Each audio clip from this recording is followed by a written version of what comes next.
ke dalam sistem, di mana instruksinya diberikan melalui jaringan sistem.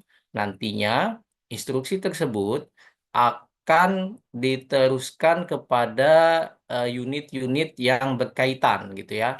Nah, lalu IMR adalah bagian daripada proses CPOE gitu ya, atau Computerized Precision Order Entry, di mana di IMR atau Electronic Medical Record, proses instruksi itu atau kegiatan memberikan instruksi secara komputerisasi itu dilakukan gitu ya, di mana pada saat itu semua tenaga medis, baik itu dokter ataupun kefarmasian, dalam hal ini adalah bidang adik-adik semua nanti yang akan geluti di masa depan gitu ya, ketika memang tertarik untuk bergabung di dunia kesehatan, terutama di fasilitas pelayanan kesehatan gitu ya, maka adik-adik semua nanti akan disebut bagian dari tenaga kesehatan gitu ya.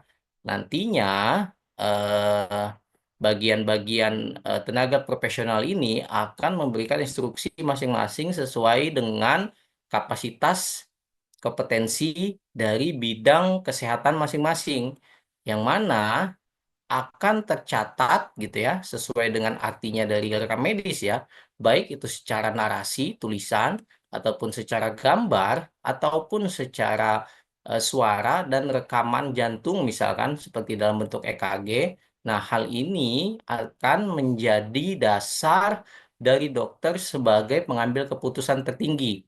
Adapun kaitannya dengan pengobatan dengan data, di mana data-data yang ada di IMR gitu ya, Electronic Medical Record, itu semua menjadi rujukan, rujukan tenaga kesehatan untuk eh, melakukan perawatan kepada pasien, memberikan tindakan kepada pasien, melakukan terapi kepada pasien, sehingga terjadi minimal medication error, bahkan nol medication error, karena standar mutu nasional untuk medication error itu adalah nol ya. Kenapa nol? Bahwa sama sekali tidak boleh terjadi yang namanya kesalahan dalam pengobatan. Karena ketika terjadinya kesalahan dalam pengobatan kepada pasien, tentu saja ini akan menambah yang namanya injury atau cedera yang akan diderita oleh pasien gitu ya. Pasien sudah masuk dalam keadaan sakit, jangan sampai dia menambah angka kesakitan gitu ya. Bahwa tenaga kesehatan malah menambah angka kesakitan daripada pasien. Nah, ini adalah topik bahasan kita gitu ya, pengobatan dengan data, di mana contoh saja ya, bahwa farmasi itu gitu ya, farmasi akan melakukan review resep, review pengobatan yang diberikan oleh dokter, di mana nanti review ini bukan hanya terkait dengan interaksi obat gitu ya, bahwa teman-teman pasti akan ke depannya next itu akan ketika berpraktek gitu ya, maka melihat interaksi yang terjadi antar obat. Apakah terjadinya DRP, drug related problem, atau apa namanya, apakah ada alergi obat. Lain daripada itu juga, teman-teman akan melihat eh, ketepatan terapi dari obat tersebut berdasarkan hasil pemantauan day by day dari pasien. Dari mana teman-teman mengetahui bahwa pasien mengalami perbaikan dan obat tersebut tepat untuk pasien? Tentu saja misalkan dilihat dari hasil laboratorium dari pasien. Apakah hasil pemantauan laboratoriumnya, angkanya yang tadinya tidak normal menjadi normal atau tidak? Misalkan angka nilai kolesterol pasien. Pasien pada saat masuk dinilai memiliki kolesterol yang tinggi, lalu diberikan obat kolesterol oleh dokter. Farmasi memantau, melakukan pemantauan terapi obat, apakah tepat atau tidak dosis yang diberikan kepada pasien, dan diperhatikan day by day. Itu nanti angkanya setiap hari akan dipantau oleh farmasi. Setiap hari petugas lab akan mengecek nilai daripada kolesterol pasien. Ketika pengobatannya tepat, maka yang tadinya pasien masuk dengan angka kolesterol tinggi, nantinya nilai kolesterol pasien tersebut akan menjadi stabil atau normal. Nah, itu yang dinamakan pengobatan dengan data. Data-data yang diperoleh dari berbagai lini tenaga kesehatan dipadukan menjadi rujukan dalam penilaian pengobatan dan perawatan pasien, gitu ya. Oke, kita akan masuk kepada slide-nya. Tadi hanya pengantar saja bahwa teman-teman harus bisa atau adik-adik semua harus bisa mengaitkan, menghubungkan antar CPOE, antar IMR, dan tentang pengobatan dengan data. Karena pengobatan dengan data ini sejatinya hanyalah lanjutan saja gitu ya daripada CPOE dan IMR. Oke, kita masuk ke slide-nya ya. Oke, oke, saya buka pedoman pemantauan terapi obat dulu.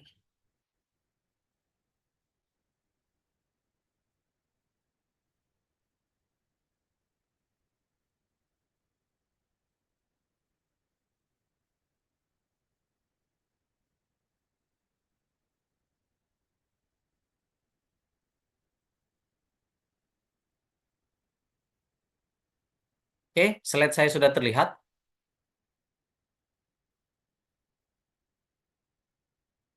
Terlihat ya? Oke, baik. Terima kasih. Oke, ini ya. Pengobatan dengan data. Tadi saya sudah lakukan prolognya ya, bahwa memang ada hubungan dan erat kaitannya dengan CPOE dan IMR. Nah, adapun pengobatan dengan data, maka kita semua harus mengetahui dulu gitu ya, apa itu big data gitu ya, karena big data ini yang akan menunjang daripada dasar pengobatan dengan data gitu ya.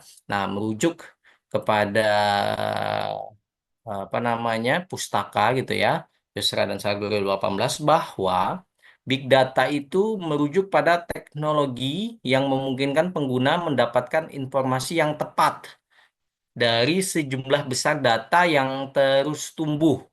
Nah, gitu ya. Ini kata kuncinya bahwa informasinya itu tepat dari data yang terus tumbuh. Apa nih maksudnya data yang terus tumbuh?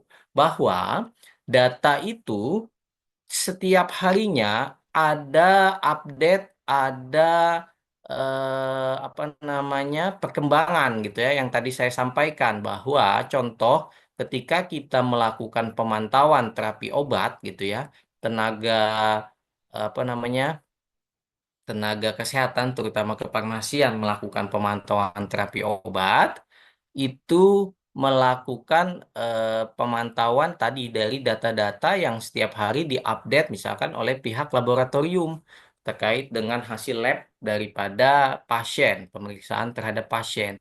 Nah, data tersebut sudah insya Allah dipastikan tepat. Kenapa dipastikan tepat? Karena biasanya pihak laboratorium itu mengeluarkan data tentu saja dengan diverifikasi oleh dokter ahli eh, analisnya, patologinya gitu ya, sehingga di mana data itu bisa dipastikan sesuai dan akurat. Belum lagi kan alat-alat laboratoriumnya terus dilakukan kalibrasi dalam waktu berkala gitu ya, secara rutin. Sehingga datanya tepat, informasinya tepat, dan terus tumbuh tadi, terus ada pembaharuan dan update gitu ya.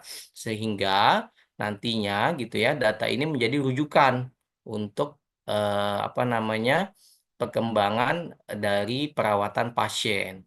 Nah, data ini gitu ya berasal dari berbagai sumber tadi ya, catatan medis elektronik yang tadi saya sampaikan terkait dengan IMR, sensor medis gitu ya, dan data kesehatan publik. Big data mencakup berbagai jenis data, termasuk data struktur dan tidak struktur.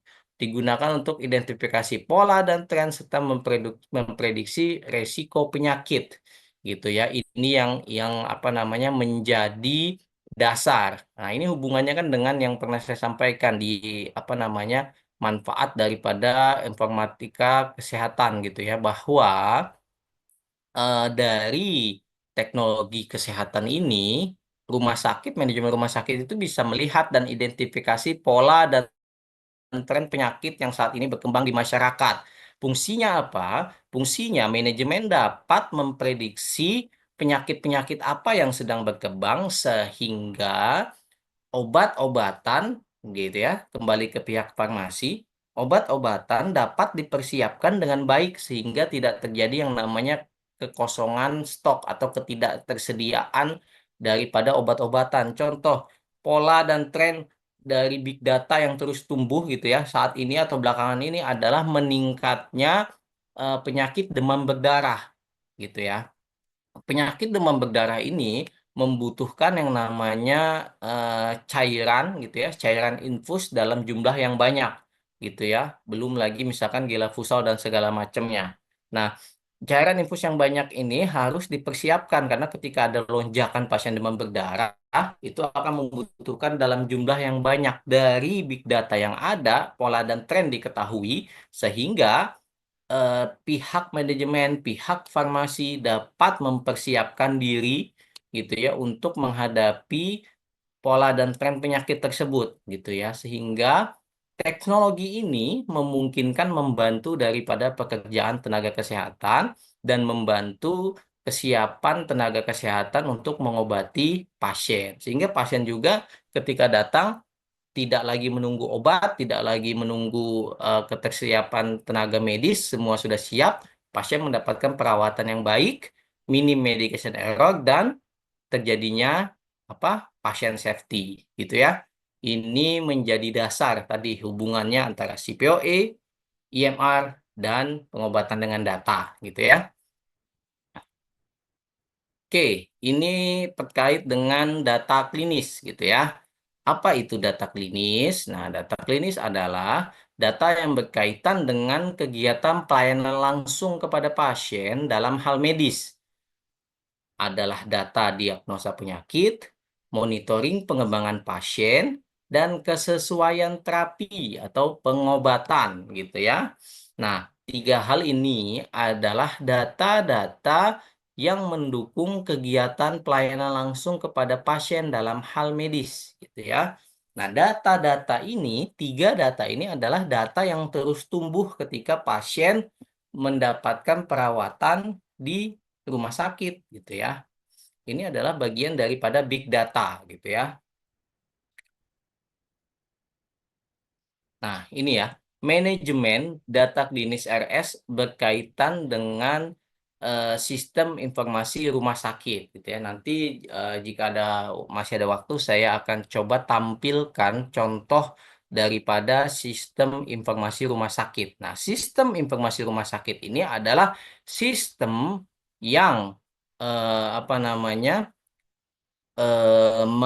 merangkum daripada big data yang ada di rumah sakit gitu ya. Ini dia. Oke, sistem informasi rumah sakit adalah suatu tatanan yang berurusan dengan pengumpulan data, pengelolaan data, penyajian informasi dan analisis dan penyimpulan informasi serta penyampaian informasi yang dibutuhkan untuk kegiatan rumah sakit. Jadi, IMR itu masuk ke dalam sistem informasi rumah sakit gitu ya. CPOE adalah proses yang menjelaskan hal itu gitu ya. Nah, adapun bagian-bagiannya ya tadi ya, IMR itu masuk dalam sistem informasi rumah sakit. Resep online itu masuk dalam sistem informasi rumah sakit. Belum lagi pemantauan stok kalau di kefarmasian ya. Nah, itu semua masuk dalam sistem informasi rumah sakit. Dalam hal-hal lain juga seperti pencatatan identitas pasien gitu ya. Lalu informasi-informasi bukan hanya terkait dengan pasien, tapi juga terkait dengan sumber daya kesehatan yang ada di rumah sakit, berapa jumlah dokter, berapa jumlah farmasi, berapa jumlah perawat gitu ya, usia-usianya berapa saja gitu ya, tingkat kesehatannya seperti apa. Nah, semua data itu ada di sistem informasi rumah sakit gitu ya. Semua hal berkaitan dengan stakeholder di rumah sakit itu termasuk di dalam sistem informasi rumah sakit. Ini ya, yang tadi saya sampaikan ya. Ada jenis sistem informasi rumah sakit seperti sistem informasi klinik. Maksudnya di sini ada klinis ya.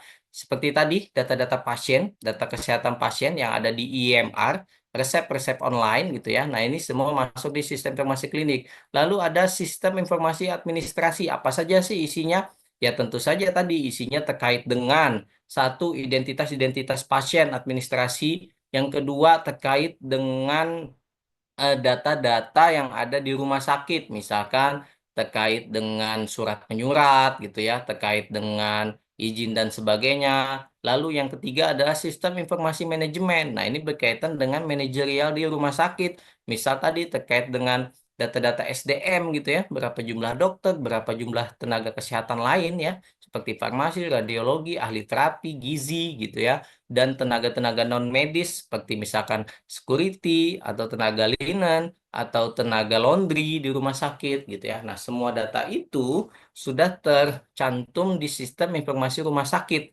Inilah big data yang dimiliki oleh rumah sakit untuk menunjang daripada proses bisnis, baik itu dari hal kesehatan maupun manajemen di rumah sakit gitu ya. Oke, ini adalah alur datanya gitu ya, informasi di rumah sakit.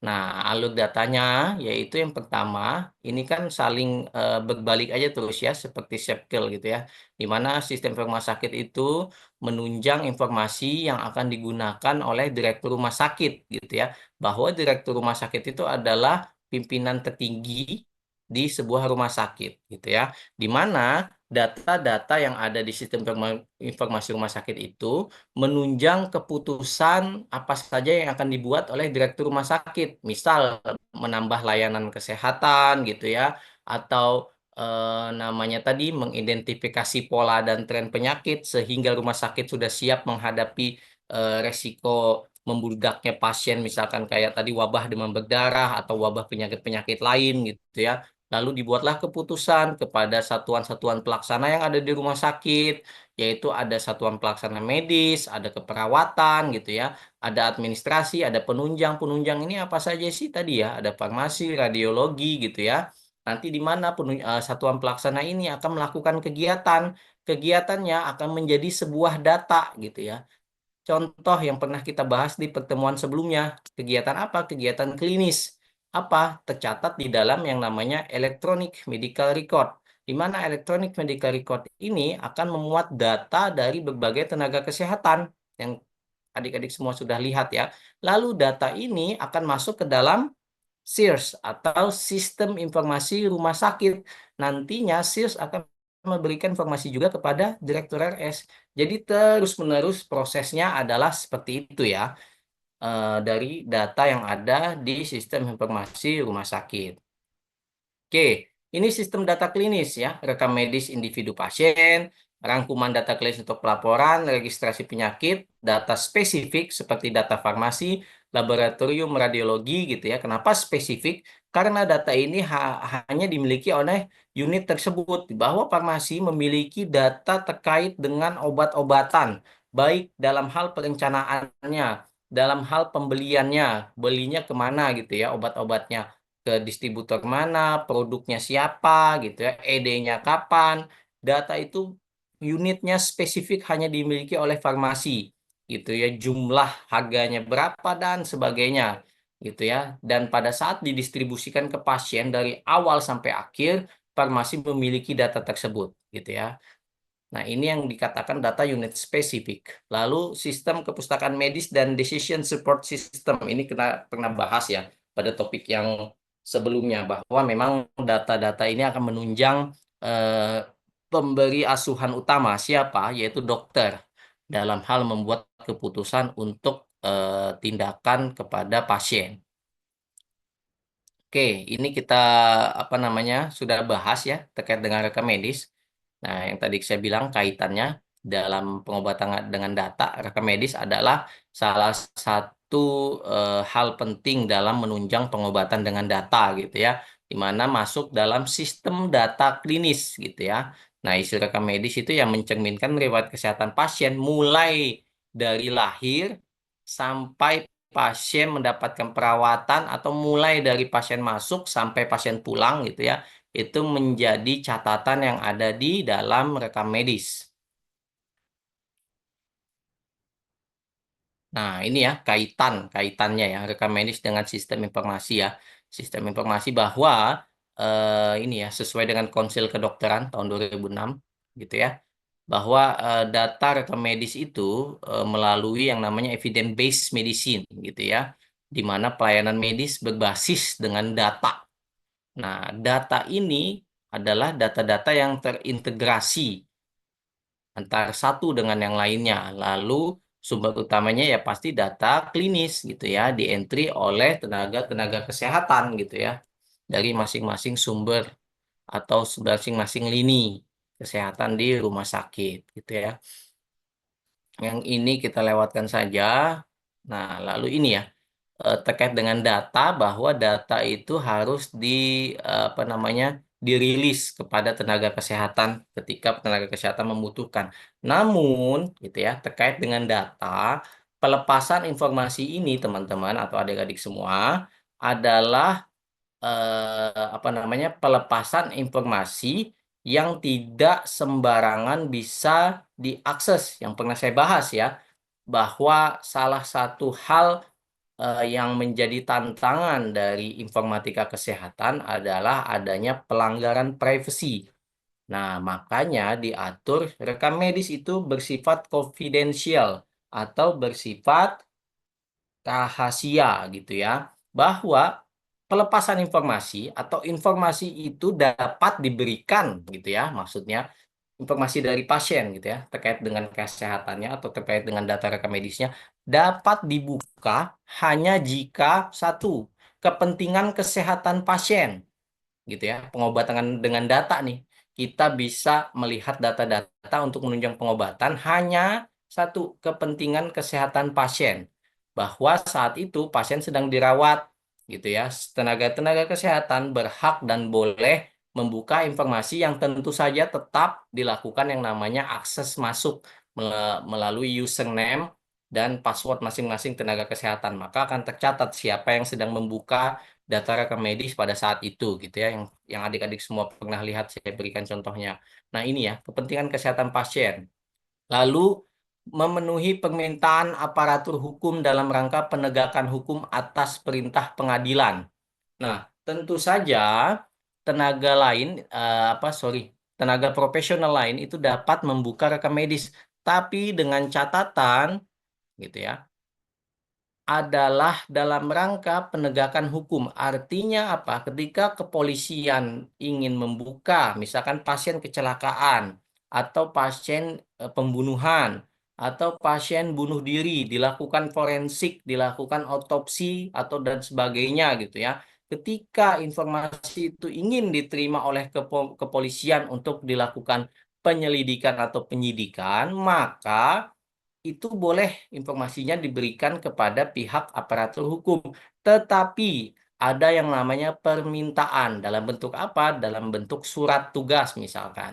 Jadi kalau ada kepolisian atau apa datang meminta data rekam medis, ketika tidak dapat menunjukkan surat perintah, maka pihak rekam medis atau pihak tenaga kesehatan di rumah sakit berhak untuk tidak memberikan data kesehatan pasien. Jadi itu sebegitu pentingnya data itu dijaga ya, kalau dalam hal rekam medis. Lalu permintaan dan persetujuan pasien sendiri. Nah, pasien pribadi boleh melihat data-data yang ada di rekam medis. Bahkan ada yang namanya dilakukan informed consent atau persetujuan dalam tindakan, di mana pasien mengetahui tindakan apa yang akan diberikan, pasien setuju atau tidak, risiko-risiko yang akan dialami oleh pasien itu boleh pasien mengetahui dan wajib itu hak dan kewajiban pasien. Lalu permintaan institusi lembaga berdasarkan peraturan perundang-undangan. Dan terakhir adalah kepentingan penelitian, pendidikan, audit medis gitu ya. Nah, bahwa dalam hal pendidikan penelitian, audit medis, data pasien boleh dibuka dan dilihat tentu saja dalam kapasitas dan kategori yang terbatas sesuai dengan kepentingan masing-masing ya. Contoh yang pernah saya contohkan kepada teman-teman semua, tunjukkan bukti rekam medis pasien, tetapi tidak semua yang saya tampilkan. Hanya sekedar agar adik-adik semua itu mengetahui dan dapat melihat bagaimana sih bentuk daripada rekam medis gitu ya. Hanya bentuk screenshot yang saya tampilkan. Nah, ini boleh tetapi tidak boleh direkam atau difoto untuk disebarluaskan, gitu ya.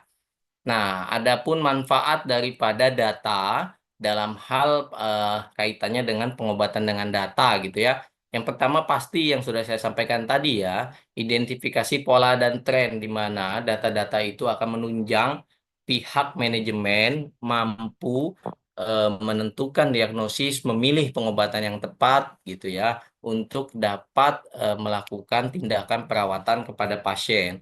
Lalu yang kedua, prediksi risiko penyakit. Nah, ini juga penting dari data-data ini gitu ya. Nanti saya tunjukkan ya bagaimana data-data contoh yang akan membuat dokter tentu saja dapat memprediksi risiko pasien itu mendapatkan penyakit dalam rentang waktu tertentu. Misalkan pasien gaya hidupnya minum alkohol, merokok gitu ya, lalu pasien saat ini datang dengan keluhan dan sebagainya, dokter sudah memprediksi bahwa ada mungkin kemungkinan terjadinya serangan jantung dan segala macam, namun bisa dipastikan dengan pemeriksaan yang lebih lanjut.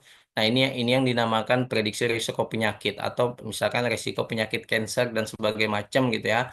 Nah, ini yang misalkan pakai genomik yang saya pernah bilang ya, bahwa genomik itu mampu memprediksi sampai ke tingkat sel ada atau DNA di mana pasien itu dicek sedemikian detailnya untuk memprediksi risiko penyakit yang akan terjadi di kemudian hari. Nah, ini manfaat daripada big data tadi gitu ya. Lalu ada pengembangan obat dan terapi baru gitu ya. Nah, ini contoh ya. Mungkin kalau adik-adik semua membaca berita yang lagi hangat gitu ya, akhir-akhir ini ya tidak lama lah, mungkin sekitar 2 atau 3 minggu yang lalu, di mana FDA gitu ya, FDA itu Food and Drug Administration di USA sana, atau simple atau bahasa simpelnya adalah Badan POM gitu ya, Badan POM-nya Amerika, bahwa mengeluarkan peringatan gitu ya, mengeluarkan pengeringatan dari hasil telusur mereka terhadap vaksin COVID Pfizer gitu ya. Ada yang pernah baca nggak beritanya?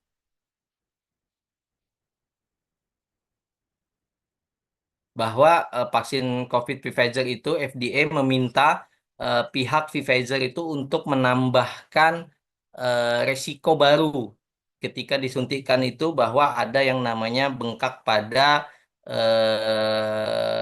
apa namanya saluran jantung. Nah, ini menjadi data baru gitu ya dalam hal medis ya, dalam hal medis. Lalu pengelolaan sumber daya big data gitu ya, tentu saja akan menjadi lebih efektif di mana memudahkan dari pengaturan jadwal operasi ini terkait dengan data manajemen ya. Lalu jadwal operasi pasien, jadwal jadwal tugas dokter, jadwal tugas farmasi gitu ya, pengelolaan persediaan obat. Nah, ini semua mendukung dari pengobatan dengan data. Dan juga ada namanya penelitian medis. Nah, ini tentu saja ya teman-teman dilakukan di rumah sakit pendidikan biasanya, seperti rumah sakit yang memang sudah ditetapkan oleh pemerintah untuk dilakukan pendidikan gitu ya.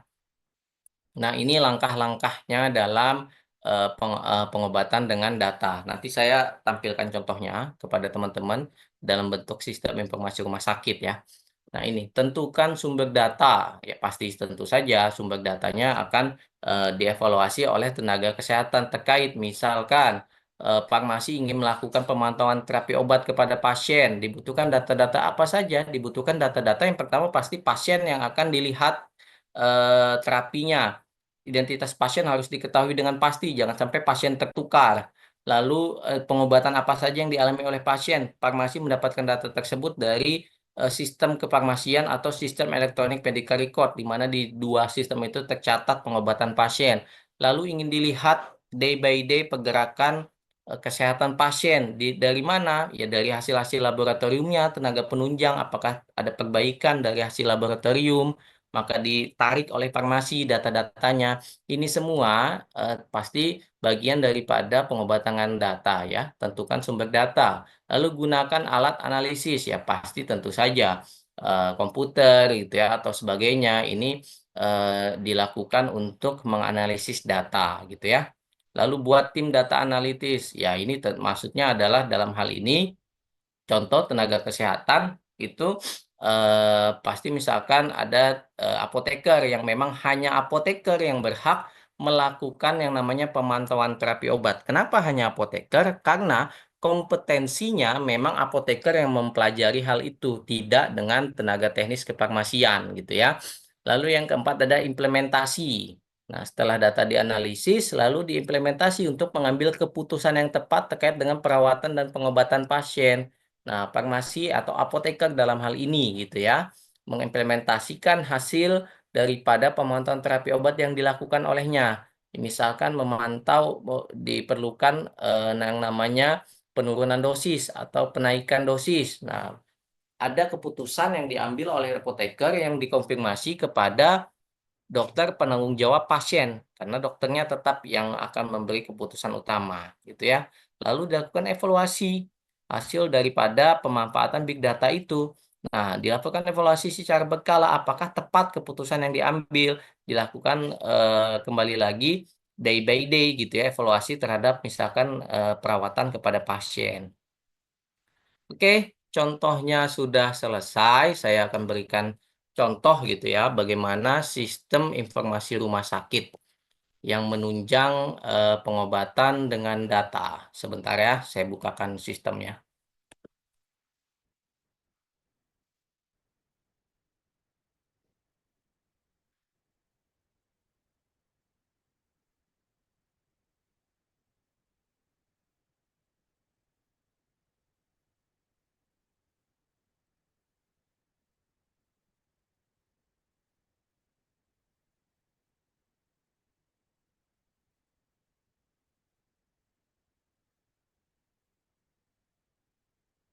Penanggung jawab mata kuliah kita masih ada waktu sampai di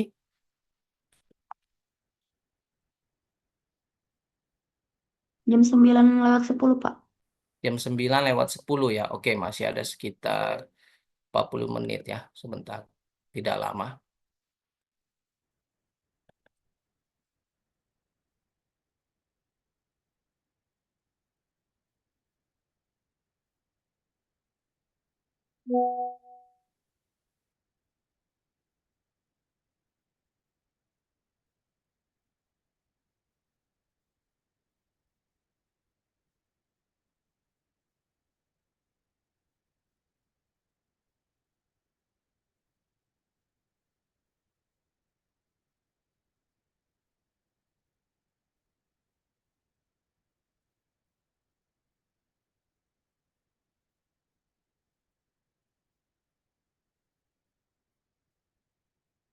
Oke, saya akan tampilkan, tapi ada satu aplikasi yang tadi saya tidak bisa masuk ya karena gagal login.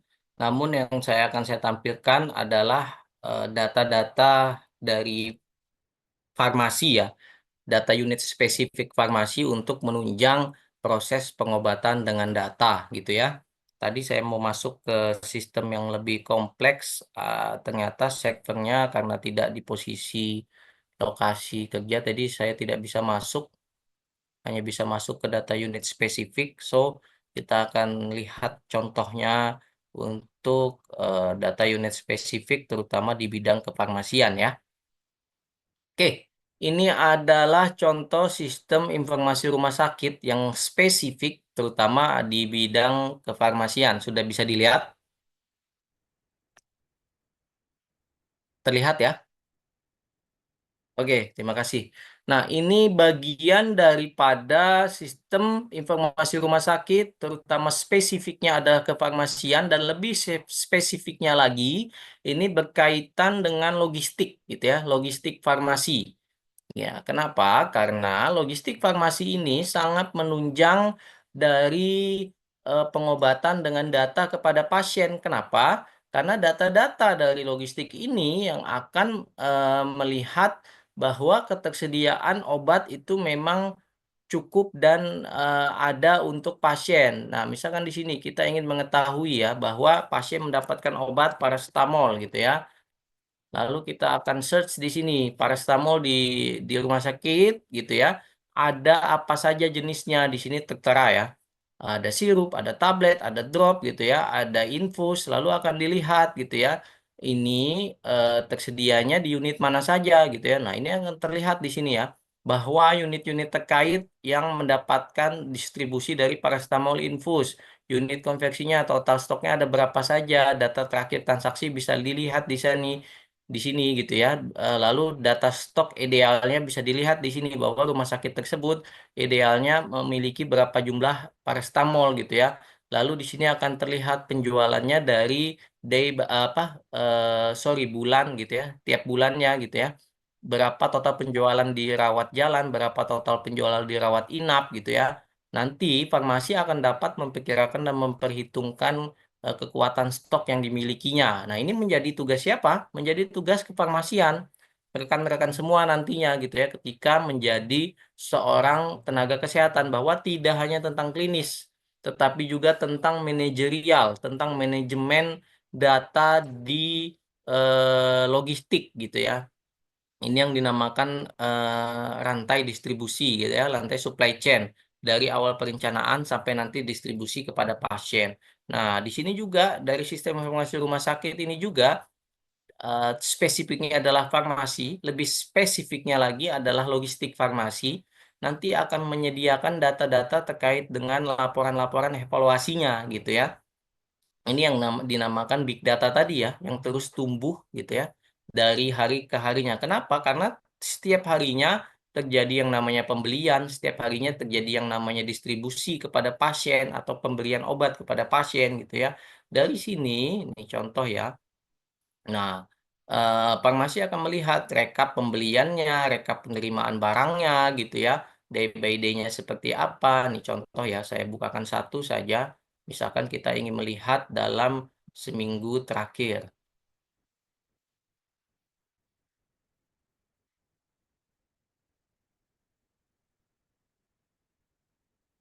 Nah, ini ya. Ini kita akan lihat nih obat apa saja yang dibeli gitu ya, berapa harganya, berapa total diskonnya, jumlahnya berapa. Ini menjadi acuan dari pihak manajemen untuk melihat kinerja farmasi, untuk melihat efisiensi daripada logistik yang ada di farmasi. Ini juga akan menjadi evaluasi bagi apoteker atau tenaga farmasi, bagaimana proses pembelian logistik di sana gitu ya. Ini adalah contoh daripada sistem informasi rumah sakit yang berkaitan dengan kefarmasian gitu ya. Saya akan berikan contohnya untuk di bidang pelayanan, terutama di bidang farmasi ya. Oke, sebentar.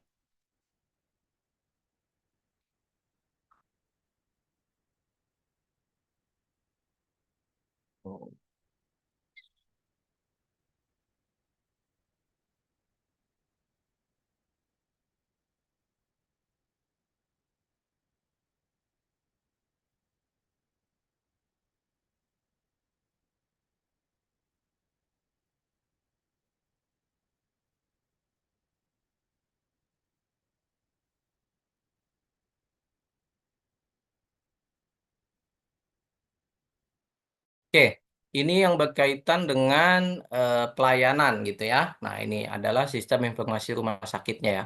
Kalau ke lebih lanjutnya, saya tidak bisa masuk tadi ya ke sistem yang lain.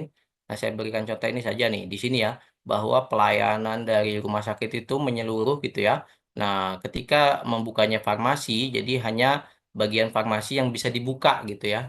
Nah, yang lain ini nanti ketika akan diklik tidak bisa diakses gitu ya. Nah, ini contoh ya, farmasi. Nah, nanti dari sini eh, menunjang daripada pelayanan farmasi di bidang pelayanan langsung kepada pasien. Nah, contoh.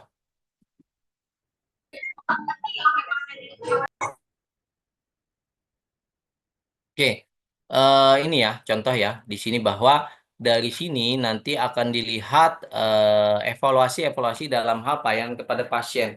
Saya tidak bisa tadi yang saya sampaikan untuk membuka akses di mana contoh diberikan obat kepada pasien, lalu diberikan pemantauan dan segala macamnya gitu ya. Tadi saya coba masuk tapi tidak bisa aksesnya karena jauh dari server gitu ya. Nah, ini masih bisa diakses karena berkaitan dengan apa namanya kefarmasian untuk spesifiknya saja gitu ya, sehingga bisa nih contoh ya, bahwa ada yang namanya penggunaan farmasi di inpatient atau pasien rawat jalan. Nah, nanti dari sini farmasi akan mengetahui pola dan tren pengobatan yang ada di rawat jalan gitu ya. Contoh ya.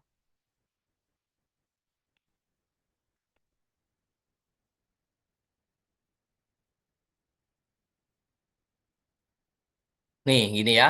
Nanti akan muncul obat-obatan gitu ya yang diresepkan oleh dokter kepada pasien, jaminannya siapa gitu ya. Sehingga farmasi dari sini nanti akan dapat menarik laporan gitu ya bahwa pola pengobatan yang sedang terjadi di rumah sakit dalam waktu tertentu secara berkala gitu ya akan diperhatikan misalkan dalam setiap 1 bulan dibuat laporannya apa yang terjadi dari pola pengobatan kepada pasien, obat-obatan apa saja yang sering dilakukan dan diberikan oleh dokter untuk pasien. Dari situ, dari obat-obatannya akan dilihat pola dan tren penyakitnya gitu ya. Karena obat-obatan kan erat kaitannya spesifik dengan terapi yang diberikan kepada pasien gitu ya. Sehingga nanti farmasi akan mengetahui nih. Nah, ini kita lihat ya bahwa per dokter pun ada gitu ya pola persepannya.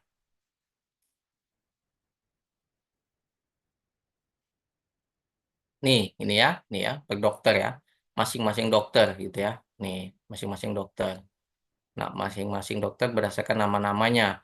Nah, ini nanti terlihat nih masing-masing dokter tersebut meresepkan apa saja obatnya, nanti bisa dilihat polanya seperti apa, dokter mana yang paling banyak meresepkan resep antibiotik gitu ya. Lalu dokter mana yang paling banyak meresepkan resep obat-obat simptomatik dan sebagainya. Dari sini nanti farmasi akan dapat membuat bahan evaluasi pola dan tren konsumsi obat yang dilakukan di rumah sakit gitu ya. Ini yang akan menjadi dasar pengobatan dengan data gitu ya. Nih contoh ya, penggunaan di farmasi berdasarkan obat. Akan dilihat nih obat mana yang paling banyak digunakan di farmasi. Misal nih, asam mefenamat saja polanya sudah 4.000 tablet gitu ya dalam seminggu saja. Nah, ini yang menjadi acuan nih bagi farmasi bahwa konsumsinya tinggi. Artinya obat-obat ini banyak dibutuhkan oleh pasien yang masuk dan berobat di rumah sakit tersebut. Artinya, farmasi harus menjamin kesesuaian stoknya, sehingga menunjang pengobatan yang dialami atau akan didapatkan pasien-pasien yang nantinya akan datang di kemudian hari. Ini yang menunjang pengobatan dengan data gitu ya. Ini ya, evaluasi dari layanan kefarmasian gitu ya, yang berkaitan dengan perbekalan farmasi, khususnya adalah obat-obatan dan alat kesehatan gitu ya, atau barang medis habis pakai. Dari sini adalah menjadi dasar dari farmasi untuk menentukan mana yang paling banyak dikonsumsi gitu ya, mana yang paling banyak diberikan resep oleh dokter gitu ya. Gitu. Kalau untuk masuk ke dalam tadi yang saya sampaikan bagaimana proses di klinisnya gitu ya, bagaimana farmasi melakukan pemantauan terapi obat, pencatatannya seperti apa. Tadi saya mau buka yang saya sampaikan, tapi saya terkendala di server gitu ya, sehingga itu tadi ya bahwa pihak rumah sakit memberikan batasan-batasan terkait dengan bagaimana seseorang bisa membuka data-data. Kalau di luar rentang rumah sakit, data-datanya spesifik misalkan terkait dengan rekam medis, terkait dengan kesehatan pasien, pengobatan, contoh-contoh klinisnya, itu dibatasin. Hanya di ruang lingkup sektor rumah sakit yang bisa misalkan masuk mengakses. Namun ketika data-data yang ingin dilihat adalah data-data terkait dengan logistik, data-data terkait dengan tadi ya laporan evaluasi dan sebagainya. Nah, itu tadi masih kita bisa lihat contohnya ya, karena tidak konfidensial berkaitan dengan identitas pasien. Karena yang menjadi apa namanya rahasia adalah identitas pasien tadi ya, karena terjadinya pelanggaran privasi yang pernah kita bahas. Oke, itu adalah satu contoh ya, rekan-rekan bagaimana big data itu menunjang pengobatan kepada pasien, menunjang terjadinya pengobatan dengan data. Jadi kaitannya saya harap adik-adik semua sudah bisa merangkum secara baik ya bahwa ada benang merah antara CPOA, antara EMR, lalu dikaitkan dengan bagaimana proses ini menunjang pengobatan dengan data, gitu ya. Kemarin kan sudah lihat ya semuanya ya. Saya rasa C dan D saya sudah berikan contoh ya, EMR ya. Nah, di situ adik-adik bisa lihat proses pengobatannya, apa saja fitur-fitur yang ada di dalam EMR, apa yang bisa dilakukan dalam proses pemberian instruksi, gitu ya, bahwa semua tenaga kesehatan bisa melihat. Masuk yang lebih spesifik, bagaimana data diolah untuk menunjang pengobatan tadi ya, bukan hanya data klinis, tapi data logistik itu menunjang daripada pengobatan kepada pasien. Karena percuma kalau data klinisnya diketahui, namun farmasi tidak mampu memahami apa namanya, sorry, bukan memahami, mampu menganalisa ketersediaan stok. Pasien masuk, padahal pola konsumsi tadi misalkan adik-adik lihat ada obat-obat yang banyak digunakan dalam 1 bulan, bahkan 1 minggu saja sudah ribuan tablet. Kalau farmasi tidak mengetahui data itu, semuanya dikerjakan manual, tidak tercatat secara elektronik, gitu ya, terlewat oleh farmasi, lalu obatnya kosong, sedangkan itu dalam seminggu saja, misalkan 5.000 tablet, pasien masuk, ada kemungkinan terjadinya kekosongan stok, ketidaksediaan stok. Bagaimana pasien ingin sembuh kalau obatnya saja tidak ada, gitu ya. Obatnya saja tidak dapat diberikan. Ini bukan lagi medication error gitu ya. Pasien tidak sempat diberikan pengobatannya, tidak sempat mendapatkan terapinya, tidak bisa disembuhkan gitu ya. Nah, ini yang menunjang yang namanya pengobatan dengan data. Perlu dipahami tadi, data bukan hanya ada data klinis, ada data administrasi, ada data apa? Manajemen. Gitu ya. Logistik farmasi masuk di dalam data manajemen ini, bahwa manajerial mengatur ketersediaan stok itu mendukung daripada data klinis atau pengobatan klinis untuk pasien. Gitu ya. Jadi kaitan antara CPOE, IMR, pengobatan dengan data itu semua sebenarnya satu ruang lingkup yang sama di dalam apa namanya manajemen sistem informasi rumah sakit, di dalam menunjang sorry, bukan menunjang, di dalam memanfaatkan teknologi informatika di dalam dunia kesehatan. Gitu ya. Ada pertanyaan?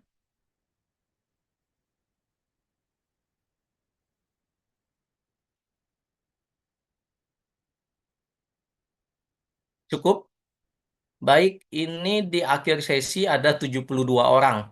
Saya tidak tahu apakah masuknya di pertengahan topik bahasan kita atau di akhir apa namanya akan selesainya topik bahasan ini, saya tidak tahu, tapi yang saya tahu tadi ketika kita memulai perkuliahan hanya ada 61 orang ya, yang saya sudah tadi screenshot, karena tadi kan penanggung jawab mata kuliahnya juga memberikan informasi bahwa tidak ada informasi dari 17 orang di kelas C maupun D ya, apakah telat atau ada gangguan jaringan gitu ya, sehingga ya kita memulai dengan 61 orang.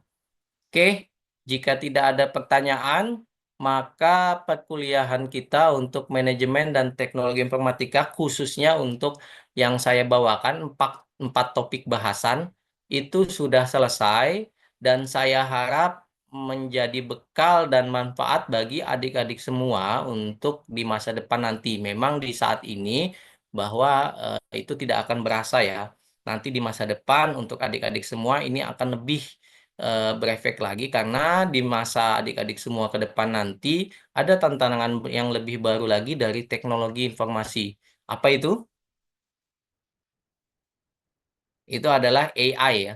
AI ini semakin mengkhawatirkan, karena kalau bagi saya mengkhawatirkan karena ini akan bisa menggerus peran daripada tenaga profesional gitu ya, bahwa nanti bisa jadi di kemudian hari tidak diperlukan apoteker untuk menganalisis yang namanya interaksi obat, untuk menganalisis yang namanya alergi obat. Hanya tinggal searching di sistem, diketahui, nanti ada instruksi dan arahan dari AI masuk tercatat di rekam medis yang sudah pasti tepat dan akurat gitu ya. Kalau manusia mungkin ada human error, ada keraguan-raguan dalam mengambil keputusan. Kalau AI langsung tepat gitu ya, akurat gitu ya, memberikan datanya misalkan. Nah, bisa jadi itu nanti di kemudian hari menjadi tantangan tersendiri bagi rekan-rekan adik-adik semua gitu ya. Tapi saya tetap percaya bahwa bagaimanapun teknologi tidak akan pernah mengalahkan manusia kalau manusianya mau terus berkembang dan belajar gitu ya. Karena teknologi diciptakan oleh manusia dan eh, tidak mungkin pencipta itu akan kalah dari yang diciptakan gitu ya.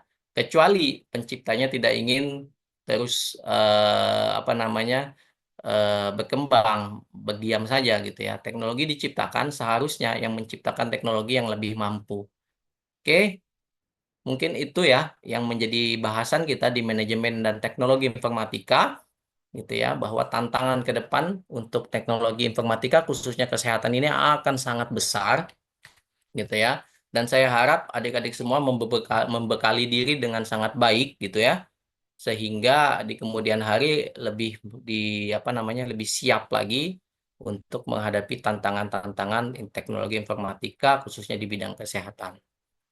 Oke, itu saja. Saya ucapkan terima kasih atas atensi yang diberikan, perhatian diberikan, waktu yang diluangkan. Terima kasih banyak selama ini gitu ya. Saya mohon maaf atas segala salah yang pernah saya lakukan selama kita bertemu di dalam Zoom meeting gitu ya. Terima kasih atas waktu yang diberikan dan kalau ada pertanyaan atau ingin berdiskusi terkait dengan bukan hanya teknologi informatika, terkait dengan dunia kesehatan gitu ya, dunia kefarmasian, profesionalisme di bidang pekerjaan, silahkan saya di WA, saya terbuka karena bagaimanapun saya adalah alumni dari Universitas Mula Warman, Fakultas Farmasi, maka akan menyenangkan bagi saya untuk bisa berdiskusi dengan adik-adik semua bagaimana kita bisa mengembangkan karir, mengembangkan potensi, mengembangkan kefarmasian gitu ya di masing-masing minat. Silahkan, nomor saya ada di penanggung jawab mata kuliah. Tidak usah sungkan-sungkan jika ingin ada yang ditanyakan, saya terbuka gitu ya. Persilahkan gitu ya. Baik, terima kasih banyak atas kerjasamanya. Semoga kalian semua selalu dalam kesehatan dan perkuliahannya berjalan dengan lancar, mendapatkan yang terbaik sampai kalian nanti bekerja ya. Terima kasih banyak. Salam.